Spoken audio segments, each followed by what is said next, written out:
individuals. I'm recording, so recording in progress. So what I wanted to do was to go ahead and introduce yourself, Maryam. Thank you so much for taking a couple minutes before you fly to New York to celebrate your children, all that like accomplishment. And so just to introduce yourself and what you study and what you have done, and then we'll kind of like real quick get into the topic so that you can go plan your vacation. Okay, go. Thank you. Well, my name is Maryam Bakht.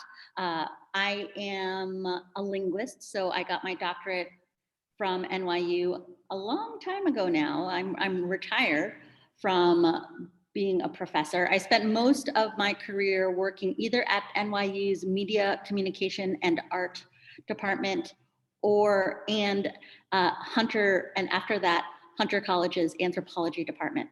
So what I do, I'm a sociolinguist. I look at the connections between culture and language and how those things intermingle.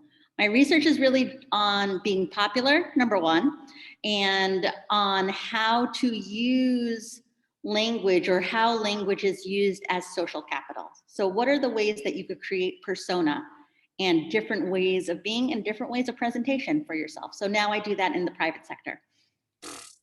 Well, that's awesome. I mean, so Maryam and I took her yoga class, and it was, honest to God, the most like,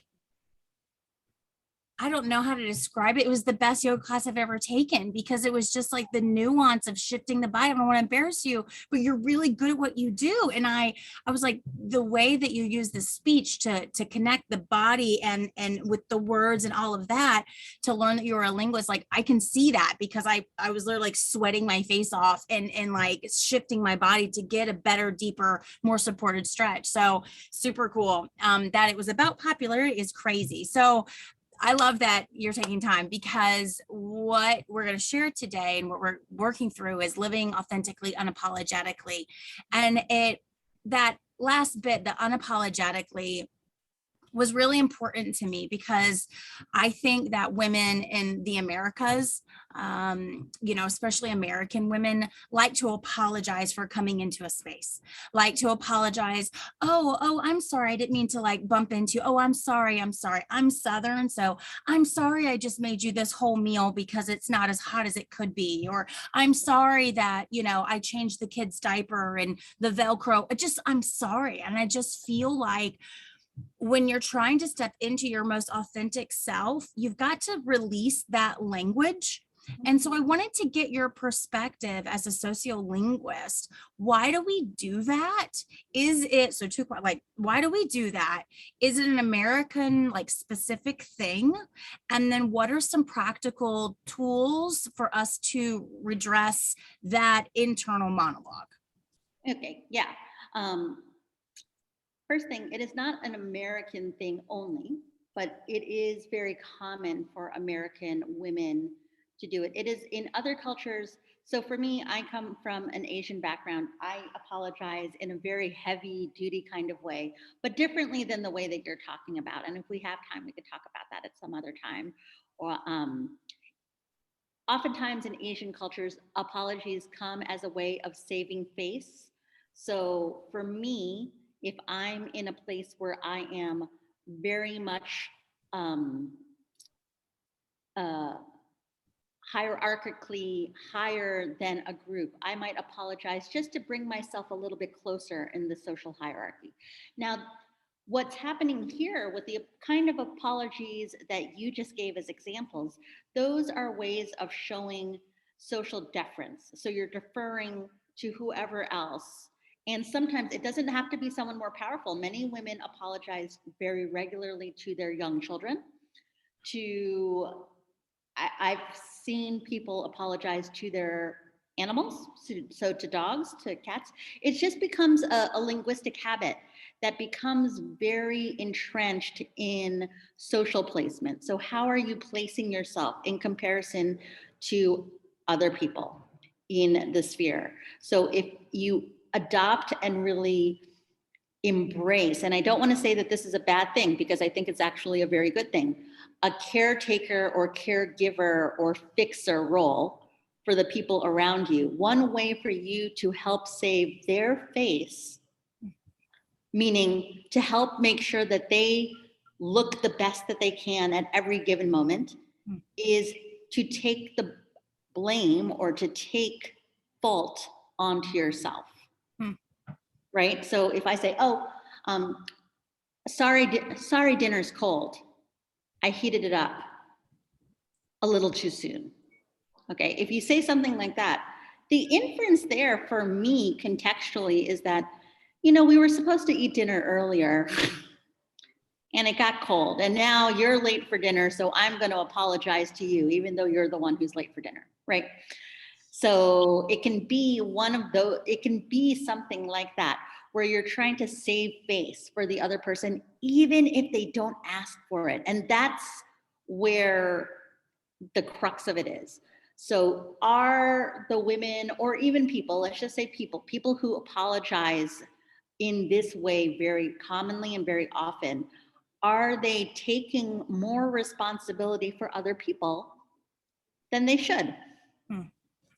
And the answer often is yes. You know, people, especially people who have mother roles, parenting roles, caretaker roles, and caretaker does not have to be someone who is infirm. It can be someone like a husband figure or something like that, or even your boss, where you're constantly covering up and making sure that everything looks perfect from the other person's point of view. So therefore, you're going to just take all the little knocks, all the little complaints, all the little bits of fault onto yourself, and then try to let that pass easily. Now, the issue with that is that I was going to say, what's the yield? Like, what's the dot of that? Yeah. The issue with that is that it places you consistently in a powerless position. Now, if that's what you want, sure. But if that's not what you want, and that's what we're talking about, how do you kind of get yourself out of that if that's not what you want, out of your own linguistic persona, so the way that you present yourself with your language? It's easier said than done to say, okay, well, just don't apologize. You really have to think about, well, why am I apologizing, or what is it that I'm apologizing for? Okay, so even if there's something where you should accept that you did something not in the plan. For instance, if I were late to a meeting with you and we had set a firm time, a very common thing to say would be, oh, I'm so sorry I'm late. And that frames that whole event where I am late and you're not late and I'm in the wrong, and therefore I sort of owe you something, right? Right. One alternative way to approach that is say, thank you for waiting. I needed that time. I needed that time. That's good. Yeah. Thank you for waiting. I needed that time. Thank you so much for waiting. I appreciate your time. And changing for me, I mean, I'm a full-time yoga teacher. I very much believe in gratitude. I very much believe in showing thanks. And very often, many of these apologies can be turned into statements of thankfulness and gratitude. So shifting it from like shame or guilt, right? Because Brene Brown talks about like guilt. So like, I'm so sorry, I'm late, to thank you for waiting for me. That's such a different posture, right? Because then you're still on equal footing. I'm not debasing myself to anyone. I'm acknowledging still that you have given me extra time that you should not have had to give. So I'm giving you that acknowledgement as well. I don't think it's the right way to just ignore it. If I'm late meeting you, I should say something that acknowledges that. Yeah, responsibility. I do owe you an apology. But do we need to degrade ourselves consistently with those apologies? Not necessarily so. So if we were going to go straight to the end game and say, well, what's the one tactic or strategy to take instead of saying I'm sorry? So what can I change in my languaging to step away from I'm sorry? Is to change it into a thank you statement. So thank you for doing that. Thank you for waiting. Or thank you for coming to dinner. You don't have to explain every little nuance of everything that you think that you're wrong. If we go back to that dinner is cold comment, Example. Yeah. do we really have to tell people that dinner is colder than we expected it to be? No one's complained about it yet. I mean, is that something that we really have to share? So part of it also is avoiding, I mean, this is going to sound a little bit harsh, but I think that this is really kind of what it is at the heart of it. If you're apologizing over and over again, one thing that you can do to check yourself is saying, okay, is this just a different way of me having negative self-talk about myself and then sharing it with someone else? Mm. This dinner is not to my standard, and I don't want to hear your critique, and I'm afraid of hearing your critique about it. So therefore, I'm going to apologize to make sure that you know that I could do better. Ugh. That's a lot of baggage. That's a lot of baggage. When at the end of the day, you can do however you do. You made a beautiful dinner. Great. Do you have to apologize for making someone else's dinner? No, not really. You really, really don't. You really, really don't. Do you have to apologize and point out everything that doesn't seem perfect to you about yourself to other people? No. And in fact, it's not going to be helpful for you. And it's not helpful for you to do it even to yourself, even to the mirror. This sort of negative self-talk for me, and I just finished a teaching intensive weekend where I spent 4 days with 40 people really intensely talking about yoga and how to speak with a teacher's voice and how to sound authentic. One of the first things I said is never apologize. Don't ever apologize in your yoga class when you're teaching a yoga class. Just keep it moving, find a way to pivot and keep it moving. But the real thing about it, and the thing that made people upset, is that it was encroached in this idea that they couldn't get over their untrue negative self-talk. Now, I said that very specifically. It is untrue, Untrue. negative self-talk. And I see this in yoga classes all the time where people say, I'm a hot yoga teacher, so a lot of people want to do it, they want to get it. It's known as like a hard yoga. They want to get it right. They want to get it right. And they'll walk out and they're like, oh, I could have done better. Oh, that was so bad. That was so bad. I did so badly. I'll do better tomorrow. If you make it to the end of the class, for me, whatever grade you were giving yourself, whatever F you were giving yourself in your mind turns into an A+++ in my mind, immediately. But people want to hang on to the untrue negative self-talk because it is a blanket for perfectionism. If you say, I did this wrong, this wrong, this wrong, this wrong, I'm just going to tell you first before you can say anything. I know that it's wrong. I know I could do better. Then what are you telling that person? You're telling that person, I am actually more perfect than what you're seeing right now. And I'm going to point out all of my flaws. Mm.